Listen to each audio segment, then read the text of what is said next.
nous avons déjà imbriqué les fonctions uniques et filtres pour notamment créer des listes purgées de leurs doublons. Nous récidivons ici dans une optique légèrement différente. Il est question de dresser des statistiques sur des valeurs répétées. Sur l'exemple illustré à l'écran, nous travaillons sur une base de données des activités de sortie, comme vous pouvez le voir. Certains départements sont mieux renseignés que d'autres. Pour avoir une idée des proportions et répartitions, nous construisons une formule de filtre sur la droite du tableau répondant à un critère numérique saisi par l'utilisateur. C'est ainsi, et dans ce cas illustré, que nous dressons la liste des départements enregistrant plus de 100 activités de sortie. Mais nous pourrions très bien rehausser ce critère pour le passer, pourquoi pas, à 140, et constater que la liste des extractions se restreint aussitôt. C'est en l'occurrence ici le département de la Drôme qui disparaît, indiquant que ce dernier ne compte pas plus de 140 activités, et d'ailleurs l'indication est intéressante entre les deux tests. Nous savons que ce département qui a disparu propose entre 100 et 140 idées de sortie. Nous suggérons d'axer l'étude sur un classeur Excel hébergeant cette base de données, et comme toujours, ce classeur est offert au téléchargement depuis le site bombage.fr.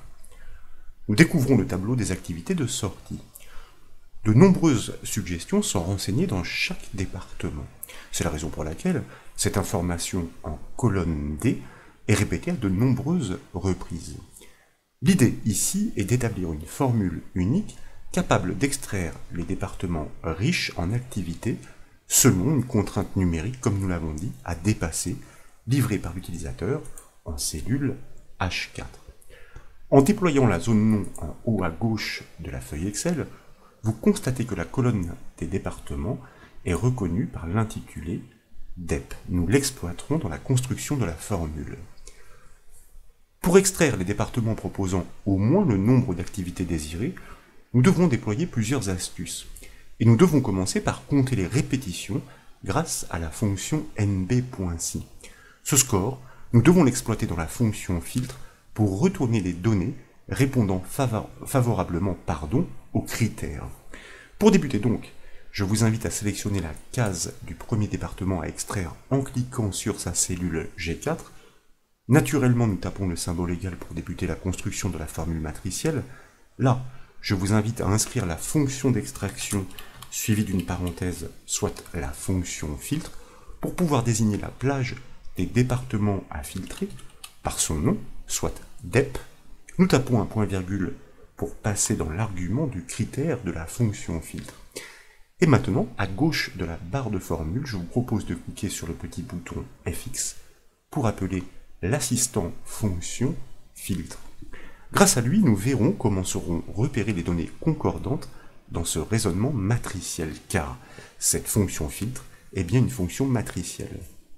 Dans la boîte de dialogue de l'assistant, maintenant nous cliquons dans la zone inclure, celle du critère, pour pouvoir inscrire la fonction de dénombrement conditionnel, soit la fonction nb.si, suivie d'une parenthèse ouvrante. Et de nouveau, je vous invite à désigner la plage des départements à analyser, donc par son nom, DEP, pour pouvoir taper un point-virgule et passer dans l'argument de la donnée à comptabiliser. Et une fois encore, nous allons répéter ce nom des départements, donc DEP. Dans ce raisonnement matriciel, donc récursif, ce sont tous les départements qui vont être analysés tour à tour dans cette même colonne des départements pour compter leur nombre respectif. Et d'ailleurs, vous remarquez que l'assistant fonction réagit aussitôt en répondant par une matrice de nombres. Chaque nombre indique la quantité de fois que le département repéré sur cette position intervient dans la colonne. C'est ainsi, en ajoutant la contrainte numérique définie par l'utilisateur, que nous allons pouvoir exclure tous ceux qui ne dépassent pas ce seuil. Pour terminer la formule, nous fermons la parenthèse de la fonction nb.si, et là, je vous invite à ajouter le critère suivant, supérieur à H4 qui est la cellule de la contrainte numérique. Cette fois, c'est une nouvelle matrice qui apparaît en bas à droite de l'assistant. Elle retranscrit les noms des départements répondant favorablement à la contrainte numérique. Dans ce cours visuel, seul le département de la Drôme ressort, car il est répété à de nombreuses reprises en début de base de données. Pour finaliser la formule, je vous propose de cliquer sur le bouton OK de l'assistant. Et comme vous pouvez le voir, tous les départements qui répondent favorablement aux critères numériques sont retranscrits dans la colonne G. Ils apparaissent a priori dans le même ordre que la base de données source, mais il n'en est rien. Vous pouvez le constater si vous le souhaitez en faisant défiler les lignes jusqu'à atteindre celle des départements peu fournis, comme c'est le cas du Vaucluse par exemple. Bien sûr, si vous changez la contrainte numérique, ici 140 à la place de 100, vous remarquez que les extractions s'adaptent bien entendu. La formule que nous venons de construire est certes un succès, mais elle est peu exploitable dans la mesure où elle répète un département concordant autant de fois qu'il apparaît dans la base de données source. Pour corriger le défaut, il suffit d'intégrer le précédent calcul, celui que nous venons de construire, dans la fonction matricielle unique. Pour cela, je vous invite à sélectionner de nouveau la cellule G4, puis à cliquer dans la barre de formule, juste après le symbole égal, pour pouvoir imbriquer ce calcul, comme nous l'avons dit, dans la fonction unique que nous appelons par son nom, suivie d'une parenthèse ouvrante. Et là, pour l'englober donc, nous cliquons à la toute fin de la syntaxe après la dernière parenthèse fermante, nous fermons la parenthèse de la fonction unique et nous validons la formule finalisée par la touche entrée du clavier.